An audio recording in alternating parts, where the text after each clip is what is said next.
नमस्कार, news अनकटच्या morning bulletin मध्ये आपलं स्वागत करते। बुलेटिनच्या सुरुवातीला पाहूयात काही महत्त्वाच्या हेडलाईन्स। बंगळुरूच्या विजयाने IPL मध्ये नवा इतिहास। दुबईमध्ये घुमला महाराष्ट्रातील कोल्हापूरच्या शाहीर सावंतांचा आवाज। शिवराज्याभिषेक सोहळ्याची किल्ले रायगडावर जय्यत तयारी। आणि पुणे कृषी हॅकेथॉन समारोपाला केंद्रीय कृषी मंत्री शिवराज सिंग चौहान यांची उपस्थिती। नमस्कार, मी साक्षी पांचाळ, आपण पाहताय न्यूज अनकट। हेडलाईन्स नंतर आता पाहूयात बातम्या विस्ताराने। 18 वर्षाची प्रतीक्षा संपवत RCBने IPL ट्रॉफीवर नाव कोरत नवा इतिहास घडवलाय। RCBने IPL 2025 फायनल मध्ये पंजाब किंग्सवर 6 धावांनी मात करत पहिल्यांदा IPL ट्रॉफी जिंकली आहे। जे इतर कर्णधारांना जमलं नाही ते रजत पाटीदार यांनी पहिल्याच हंगामात करून दाखवलंय। रजत पाटीदार याच्या नेतृत्वात RCBने ही कामगिरी केली आहे। शिवराज्याभिषेक सोहळ्यानिमित्त दुबईत महाराष्ट्रातील कोल्हापूरच्या शाहीर सावंतांचा आवाज घुमलाय। झेप शिवविराजांची गर्जना महाराष्ट्राची हा कार्यक्रम छत्रपती मराठा साम्राज्य ऑर्गनायझेशनच्या वतीने दुबई येथे पार पडला। यावेळी शिवशाहीर दिलीप सावंत यांनी आपल्या खास शैलीत पोवाडा सादर केलाय। शिवाय छत्रपती शिवाजी महाराजांबद्दल कवनातून त्यांनी कला सादर केली आहे। जय जिजाऊ, जय शिवराय। छत्रपती मराठा साम्राज्य म्हणजे CMS आयोजित शिवराज्याभिषेक सोहळा 2025 हे दुबईमधलं 3रं वर्ष आहे। भारताबाहेर शिवराज्याभिषेक साजरा होणारा ही पहिलीच वेळ जी आपण 2023 साली चालू केली आणि या 3ऱ्या वर्षी आज 1 जून रोजी हा कार्यक्रम इथं आपण साजरा केला। तारा राणी साहेब यांच्या काही फोटोचं एक्झिबिशन आपण ठेवलं होतं। त्याचबरोबर उपजिल्हाधिकारी श्री सतीश राऊत साहेब, त्याचबरोबर डॉक्टर प्रमोद बोराडे शिवव्याख्याते आणि शिवशाहू विचार मंच कोल्हापूर तर्फे शाहीर दिलीप सावंत साहेब यांना आपण इथे गेस्ट म्हणून बोलवलं होतं। आणि खरंच आज दिलीप सावंत सर माझ्याबरोबर आहेत। आज जो पोवाड्याचा कार्यक्रम ऐकला म्हणजे 6 जूनला जो आम्ही महाराष्ट्रामध्ये रायगडावरती जो अनुभव घेतो तोच अनुभव आज आम्हाला दुबईमध्ये आला। आणि आज या 1 जूनला जे दुबईकर आले होते जवळजवळ 800 ते 1000च्या संख्येने इथे लोक उपस्थित होती आणि त्यांनी जो आज फील घेतला तो शाहीर तुमच्यामुळं आज आम्ही रायगडावरती उभा आहोत आणि तो शिवराज्याभिषेक साजरा करतोय असा फील आला। तर त्याबद्दल खरंच तुमचे खूप खूप धन्यवाद। मी खऱ्या अर्थानं छत्रपती मराठा साम्राज्य ऑर्गनायझेशनचं अभिनंदन करतो आणि त्याचं खूप धन्यवाद म्हणतो। विक्रमसिंह भोसले साहेब, अमोलजी, तुमच्या आता मला नाव माहीत नाही बरेच जणांची, देशमुख, पंकजा आवटे, मुकुंदराज पाटील, तर या सगळ्यांनी जवळपास आम्हाला निमंत्रित केलं आणि कोल्हापूरचा आणि महाराष्ट्राचा शाहिरी बाज जो मी दर 19 वर्ष युवराज संभाजी छत्रपती यांच्या माध्यमातून रायगडावर सादर करत आलो। खऱ्या अर्थानं मी राजू लिंगराज साहेब यांचंही धन्यवाद मानतो की त्यांच्यामुळं हा आजचा सोहळा मला सादर करता आला। म्हणजे रायगडावर ज्या पद्धतीनं मला सादरीकरण करता आलं तशाच पद्धतीनं मला आजच्या या सोहळ्यात 1 जूनला रायगडावर पोचायच्या आधी शिवराज्याभिषेकाचा मान मला दुबईत मिळतो आणि राजांना मुजरा करायचा शाहिरीच्या माध्यमातून हा प्रचंड आनंद आहे। आणि हाच आनंदाचा वाटा, विचारांचा वाटा, शिवशाहू विचारांचा वाटा हा खऱ्या अर्थानं मी रायगडावर घेऊन जातोय। धन्यवाद। जय जिजाऊ, जय। अखिल भारतीय शिवराज्याभिषेक महोत्सव समितीच्या वतीने यंदाही स्वराज्याची राजधानी किल्ले रायगडावर धूमधडाक्यात शिवराज्याभिषेक सोहळा साजरा केला जाणार आहे। शिवराज्याभिषेक महोत्सव समितीच्या वतीने यंदाही शिवराज्याभिषेक सोहळ्याची जय्यत तयारी करण्यात आली असून विविध कार्यक्रमांच्या माध्यमातून गुरुवारपासून हा लोकोत्सव माजी खासदार संभाजीराजे छत्रपती, युवराज्ञी संयोगिताराजे छत्रपती आणि युवराज शहाजीराजे यांच्या प्रमुख उपस्थितीत साजरा केला जाणार आहे। विविध कार्यांसह यंदा 11 टन फुलांनी रायगड किल्ल्याची सजावट करण्यात आली आहे। यंदा किमान 6 लाख मावळे गडावर येतील असा अंदाज आहे। नमस्कार, मी संदीप खंडेकर, अध्यक्ष अखिल भारतीय शिवराज्याभिषेक महोत्सव समिती। या समितीच्या वतीने दरवर्षीप्रमाणे यंदाही दुर्गराज रायगडावर शिवराज्याभिषेक सोहळा साजरा होतोय। युवराज संभाजीराजे छत्रपती, युवराज्ञी संयोगिताराजे छत्रपती व शहाजीराजे छत्रपती यांच्या मार्गदर्शनाखाली हा सोहळा आयोजन केले जाते। यावर्षी साधारणपणे लाखो शिवभक्त, गेल्या वर्षीचा जो आकडा होता 4.5 लाख, तर त्याहूनही अधिक शिवभक्त गडावर येण्याचा आमचा अंदाज आहे. त्या दृष्टीनं आम्ही सर्व तयारी केलेली आहे. समिती अंतर्गत एकूण 40 उपसमित्या आम्ही तयार केलेल्या असून त्या समित्यांद्वारे शिवभक्तांच्या ज्या काही अडीअडचणी असतील त्या सोडवण्याचा आम्ही प्रयत्न केलेला आहे. यंदा गडावर आपण पाहतो की कशा पद्धतीचा नुकताच पाऊस झाला आणि आता पावसाची उघडीप असल्यामुळं हा जो शिवभक्तांचा आकडा लक्षात घेता ही सगळी जय्यत तयारी स्थानिक प्रशासन व समितीच्या वतीनं करण्यात आलेली आहे आणि अजून बरीच कामं आता गडाच्या परिसरामध्ये गड पाहिजे.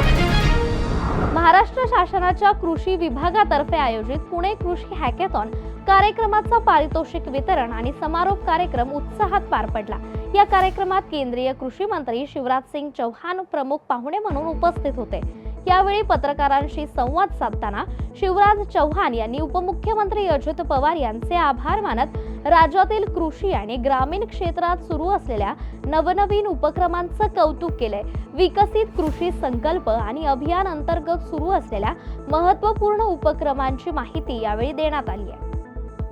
देवेंद्र जी के नेतृत्व में कृषि के और ग्रामीण विकास के क्षेत्र में भी नित्य नए प्रयोग करके अपने प्रदेश को आगे बढ़ा रहे हैं. मैं केवल इतना ही कहना चाहता हूं कि इस समय जो विकसित कृषि संकल्प अभियान, जिसमें हमारे 2170 वैज्ञानिकों की टीमें अलग अलग प्रदेश में गांव-गांव किसानों के बीच जा रही है.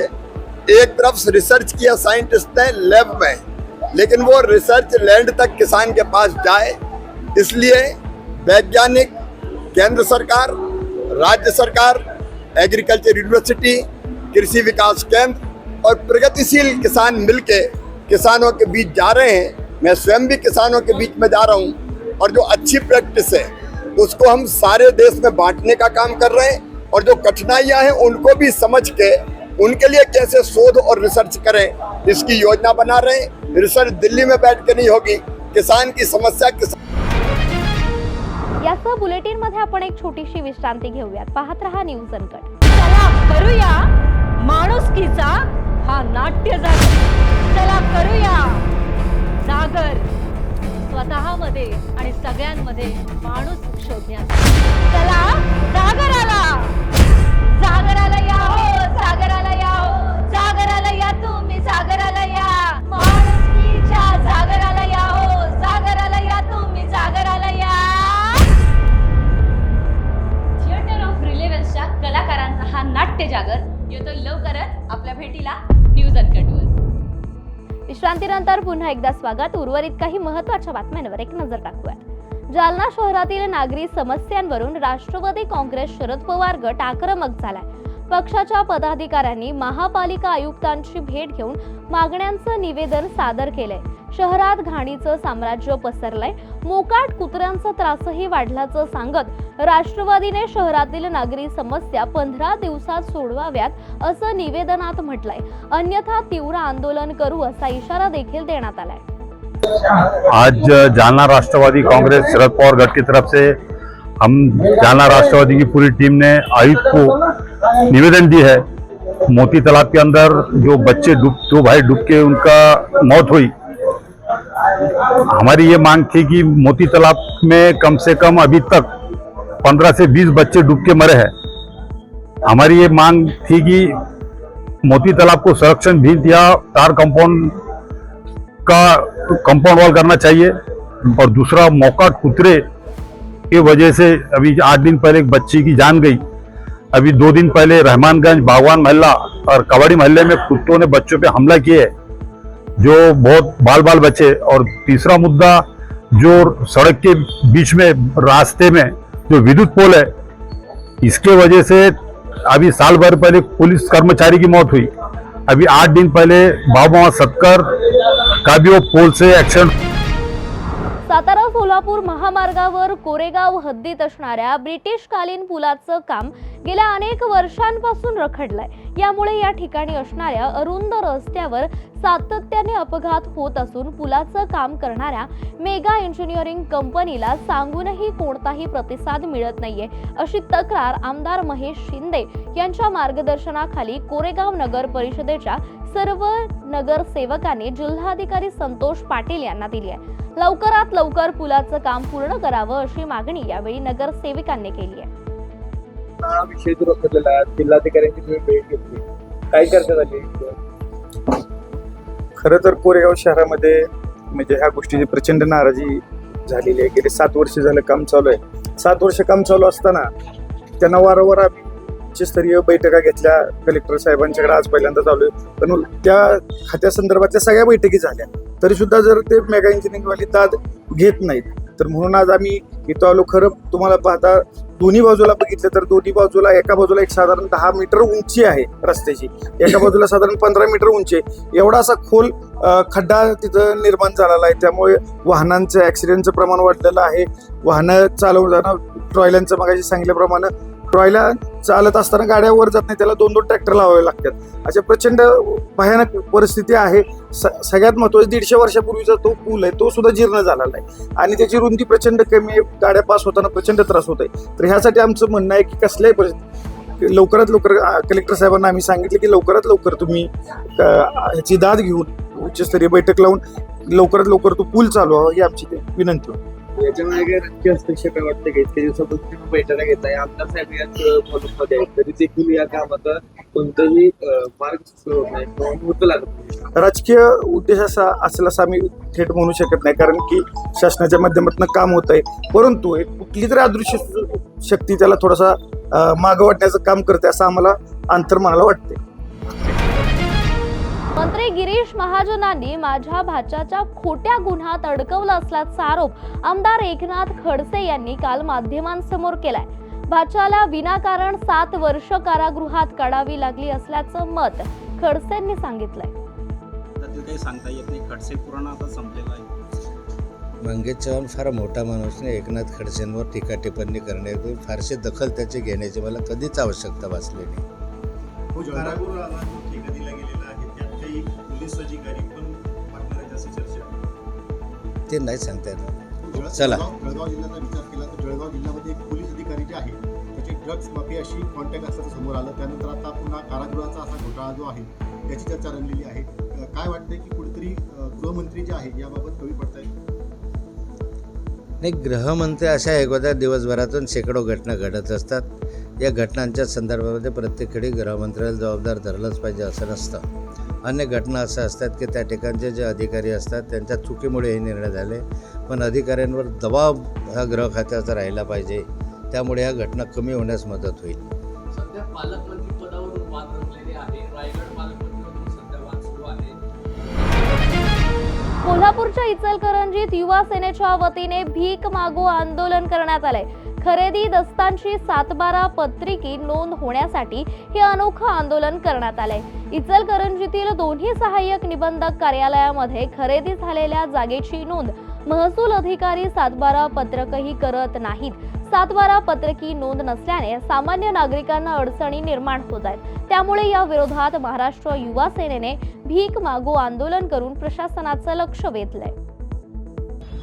इचलकरंजीच्या परिसरामध्ये 42 क जे तहसीलदारांच्या कर आकारणीनुसार अकृषिक जमिनी केल्या जातात आणि हे जो तो आदेश आहे आणि आदेशानुसारच खरेदी दस्त केला जातोय. त्या ठिकाणी लोकांच्या खरेदी केल्या जातात, पण 7/12ला नाव नोंद करायला गेल्यानंतर त्या नोंदी घेतल्या जात नाहीत. कारण त्या ठिकाणी जे आपल्याला त्या नकाशा पाहिजे त्याचे जे त्या नगररचना विभागाकडून मान्यता मिळायला पाहिजे ती नसल्या कारणानं 7/12ला नोंद होत नाही अशी कारणं दिली जातात. खरं तर महाराष्ट्र शासनाचेच या ठिकाणी दुय्यम निबंधक दस्त नोंदणी करतात.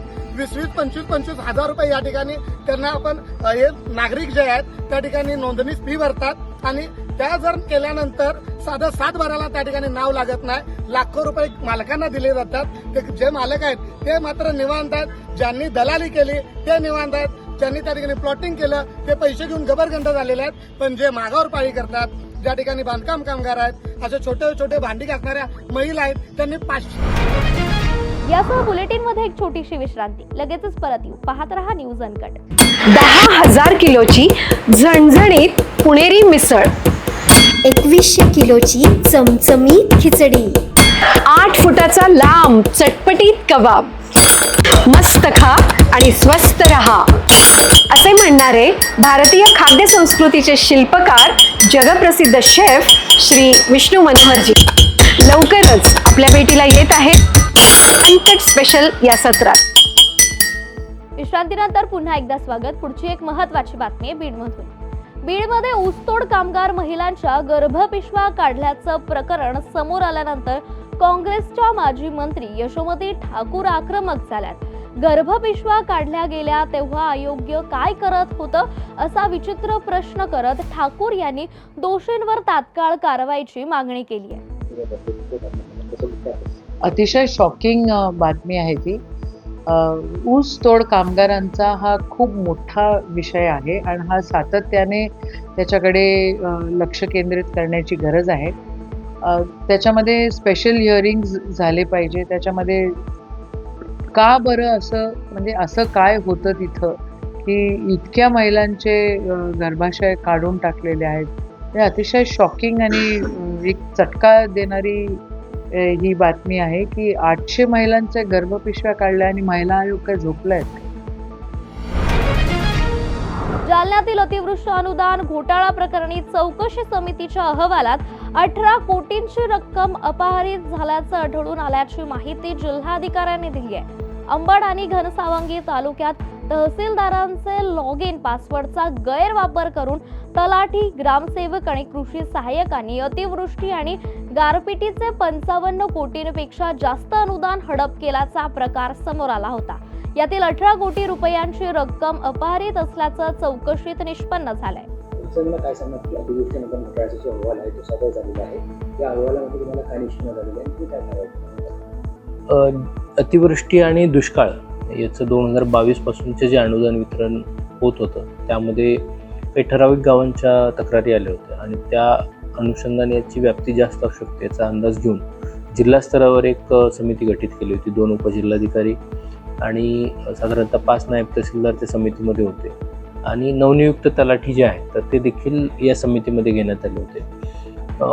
आता सद्यस्थितीमध्ये 2 तालुका ज्याच्यामध्ये प्रमाण जास्त होतं त्याचा जवळपास अंतिम अहवाल येतोय आणि आकडेवारी ही 55 कोटीपेक्षा समितीने पहिल्यांदा आक्षेपित रक्कम काढली होती. त्यापैकी 40 कोटीची पूर्णतः तपासणी समितीकडून झालेली आहे आणि 18 कोटी ही रक्कम अपहारित रक्कम म्हणून समितीने निश्चित केली आहे आणि त्याबाबत आता पुढची प्रशासकीय कारवाई सुरू करण्यात येईल.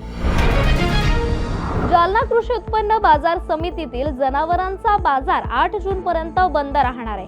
7 जून रोजी बकरी ईद सण असून त्या दिवशी गोवंश हत्या टाळण्यासाठी राज्यभरात 3 ते 8 जून या काळात जनावरांचा बाजार बंद ठेवण्याचे आदेश राज्य गोसेवा आयोगाने काढलाय. याच पार्श्वभूमीवर पशुपालकांनी कृषी बाजार समितीत आपली जनावरं विक्रीसाठी आणू नये असं आवाहन देखील केलंय.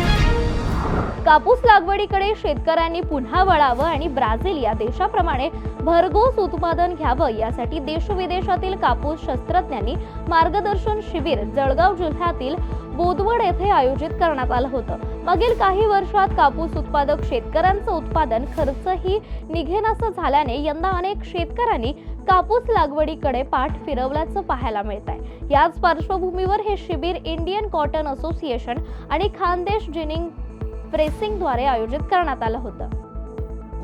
अवकाळी पावसामुळे आणि गुलाबी बोंडअळीमुळे आणि जागतिक दर्जामध्ये आपल्या भागामध्ये कापसाला भाव न मिळाल्यामुळे लोकांचं, शेतकऱ्यांचं कपाशी लावण्याकडे कल कमी आहे आणि त्याकरता शेतकऱ्यांना चांगलं उत्पादन येण्याकरता आमचा एक स्तुत्य उपक्रम म्हणून मी कॉटन असोसिएशन ऑफ इंडियाच्या मार्फत आणि महावीर जिनिंगच्या मार्फत आम्ही चांगल्या प्रकारचे सायंटिस्ट बोलून त्यांचं उत्पादन डबल होण्याकरता हा एक उपक्रम आम्ही केलेला असून आज आपल्या देशामध्ये एकरी 6 ते 7 क्विंटल कापूस होतो. ब्राझीलसारख्या देशामध्ये एकरी 30 ते 35 क्विंटल कापूस होतो. त्यामुळे त्यांना ते शेती परवडते आणि आपल्याला आपल्या भागामध्ये शेती आणि कापूस परवडत नाही.